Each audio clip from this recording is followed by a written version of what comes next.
ये जो America Iran war है, इसराइल उसका हिस्सा है। अब ये जो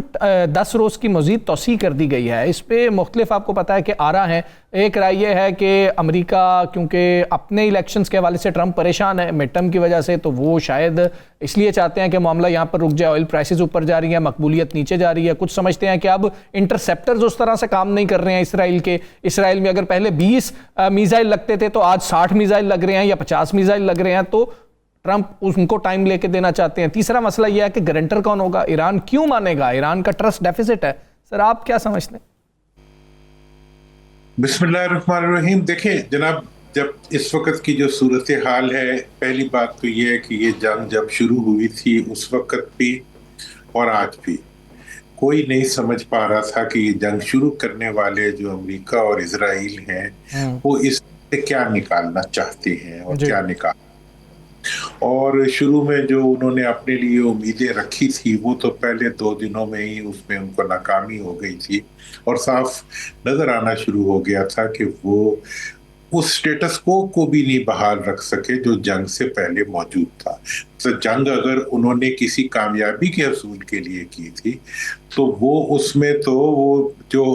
हुर्मुज़ का रास्ता है वो भी बंद करवा बैठे, बजाय इससे कि जिस तौर पे गुजर रहे थे तो उसमें से तो वो कुछ नहीं ले सके। और आज जब 1 महीना गुजर गया है, आज भी ऐसा ही लग रहा है कि उनके सामने कोई ऐसा अचीवेबल ऑब्जेक्टिव नहीं है जिसके लिए वो जंग को जारी रखें या जंग को जारी रखने का जवाब बना सकें। एक ही हमारे पास तो मुझे तो नजर आता है कि जो उनकी ज़हनी तवाज़ुन जो है उसका ठीक ना होना या ताकत की वजह से आगे तवाज़ुन बिगड़ जाना या वैसे ही बुनियादी तौर पे फहम और नरगसियत का शिकार हो जाना, खुद पसंद के शिकार होके खुद पसंदी में गलत फैसले करने के अलावा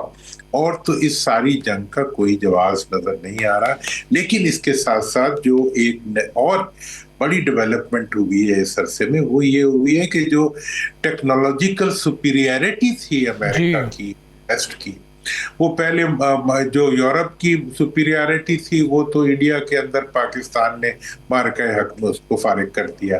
अब जो अमेरिकन बनी हुई थी, मतलब अमेरिका का F-15 और F-35 और अमेरिका के वो तमाम जहाज जो कभी दुनिया की तारीख में जब से बने आज तक कभी कोई गिरा नहीं था, वो जो है वो ऐसे गिर रहे हैं जैसे बेर गिरते हैं, ठीक है ना। और उनकी जो इस वक्त की जितनी माइट थी वो सारी की सारी जो है वो ज़मीन बोस होती जा रही है। और अमेरिकन एयरफोर्स जिसके सर के ऊपर उन्होंने ये सारा इनिशिएटिव लिया था कि वो पूरे ईरान को जो है एयरफोर्स के जोर से जो है वो ज़मीन बोस भी कर देंगे और अपने सामने सरनगू कर लेंगे। तो है वो खुद गिरती जा रही है और उसकी आइंदा के लिए मार्केट भी गिरती जा रही है और उसकी मिथ्स भी गिरती जा रही है। क्या कर सकती है। और दूसरा जो इससे बड़ी डेवलपमेंट हुई है वो ये हुई है कि एक तो इंटरसेप्टर्स जो थे वो तो रह गए बेचारे, तमाम डूम और थार्ड और जितने बड़े बड़े नाम थे वो सारे बेचारे बड़े चौधरी जितने भी थे सारे फेल हो गए। लेकिन उससे बड़ी जो डेवलपमेंट हुई वो ये हुई कि ईरान की तरफ से आने वाला हाइपरसोनिक और क्रूज मिसाइल का जो एक हाइब्रिड मिसाइल था उसने सारे के सारे जो मिसाइल की दुनिया के कॉन्सेप्ट्स हैं उनको पीछे डालते हुए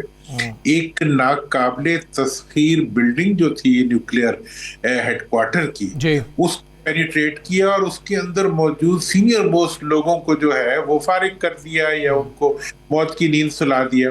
अब देखें, ना तो आपके पास एयर सुपीरियरिटी रही और ना ही आपके पास रॉकेट और सरफेस टू सरफेस जो सुपीरियरिटी थी आपकी रोकने की और उसके टेक्नोलॉजी की वो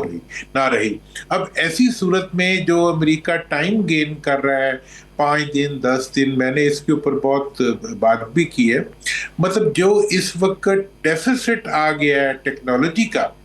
वो पूरा करने के 10-15 दिनों में ये काम नहीं हो सकता। ये 5 से 6 साल का काम है कि जब अपने एक पूरा अपना डिफेंस सिस्टम डेवलप किया होता है उन अजम्पशंस के ऊपर कि आपके दुश्मन के पास क्या है। तो जब वो सारी की सारी अजम्पशंस गिर जाती हैं तो फिर उसका एक नया सिस्टम बनाने के लिए आपको बहुत ज्यादा वक्त और बहुत ज्यादा तहकीक की जरूरत होती है। लेकिन इस वक्त मुझे कहीं कोई अच्छाई नजर नहीं आ रही अमेरिका और इजराइल की तरफ। अच्छा जी, हमें समझ नहीं आ रही, आप बड़े सीनियर सियासतदान भी हैं, तजियाकार भी हैं। ट्रंप साहब एक दिन में 5 बयान देते हैं और पांचों बयान एक दूसरे के उल्ट होते हैं। ट्रंप साहब जानबूझ के देते हैं, खबर की जीनत बनने के लिए देते हैं, या ट्रंप साहब के पल्ले कुछ नहीं है? पहले तो मैं आप पे एहतजाज करूंगा कि आप ट्रंप साहब को जो है इतना ज्यादा फेवर क्यों कर रहे हैं। आपने एक दिन में 5 कहा है, एक तकरीर में 15 चक्कर खाते हैं यार। मतलब के साथ मतलब 24 घंटे का टाइम, वो तो एक तकरीर में आप अगर देखें तो हर 3 मिनट के बाद वो एक नई बात कर देता है जो पहली बात की निस्बत बिल्कुल 180 पे होती है। तो इस लिहाज से तो मतलब यकीनी तौर पर एक ज़हनी बीमारी की तो कोई शक ही नहीं है उसके अंदर। मैं समझता हूँ ज़हनी परेशानी भी होगी, और फिर कोई कहते हैं जी नरगसियत, खुद पसंदी का वो लेवल आ गया है जो अक्ल से फासरुल अक्ल कर देता है। लेकिन तो दुनिया का अजाब है दुनिया के लिए वो ये है कि दुनिया की सुपर पावर की कुर्सी पे बैठा हुआ एक आदमी जो है वो सुपर इनडिसेंट और सुपर मतलब जिसे कहते हैं ज़हनी बीमार हो चुका हुआ है, और वो ऐसी ऐसी बातें कर रहा है और फिर भी कौम को उसको बर्दाश्त करना पड़ा है। हम तो जिन लोगों को बर्दाश्त करते हैं हम वो बर्दाश्त करते करते हमें अपने हुक्मरानों से बड़ी शिकायत पैदा हो जाती है। मुझे तो अमरीकनों पे तरस आ रहा है कि वो क्या सोचते होंगे कि हम किसे मुंतखब करके लाए हैं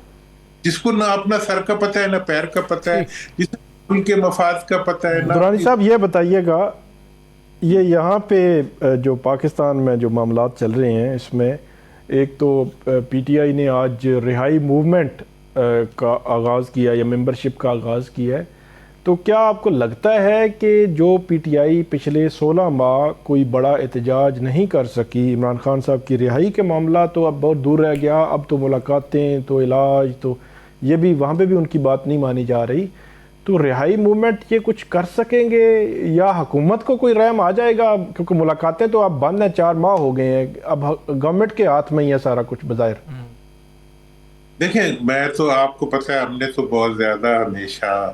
आज़ादी के लिए और खान साहब की रिहाई के लिए जितनी भी लोगों ने इक़दाम उठाए हैं, वैसे भी किसी को सियासी रहनुमा को जेल में रखना और फिर उसको इतनी आइसोलेशन में रखना ये एक नापसंदीदा अमल है। लेकिन मैं इस बात पे मुझे बड़ा अफसोस होता है कि इस वक्त जो पीटीआई की लीडरशिप है उनका भी ट्रंप वाला ही हाल है। मतलब ये है कि आप मौसम देखें, हालात देखें, दुनिया के हालात देखें, उसमें मेंबरशिप पीटीआई की मेंबरशिप तहरीक चलाने जा रहे हैं जिसमें वो अपने एमपीएस को कह रहे हैं कि इतने इतने बंदे लेके आओ। मतलब किस मौसम में आप क्या चीज कर रहे हैं? मुझे तो बिल्कुल मैं मतलब तमाम तर हमदर्दी और तमाम एहसास के बावजूद के इलेक्शन के अंदर नाइंसाफी हुई पीटीआई के साथ और उनकी लीडरशिप के साथ, जेल में नाइंसाफी हो रही है, लेकिन उनकी जो मौजूद लीडरशिप है उनका कोई कदम जो है वो अंदर बैठी हुई लीडरशिप के रेफरेंस से या मुल्क के हालात के रेफरेंस से या पार्टी के रेफरेंस से या सियासत के रेफरेंस से, मतलब मैं आई फील सॉरी कि मेरी हमदर्दियों के बावजूद मैं वहीं उसमें कहीं कोई अक्ल, दानिश, कोई फहम, और देखें जिस जो लीडरशिप इतनी पॉपुलर हो पब्लिक के अंदर उसके साथ इतना बुरा सलूक करना उसकी पार्टी की तरफ से, ये तो बहुत ही एक तकलीफ देह अमर है।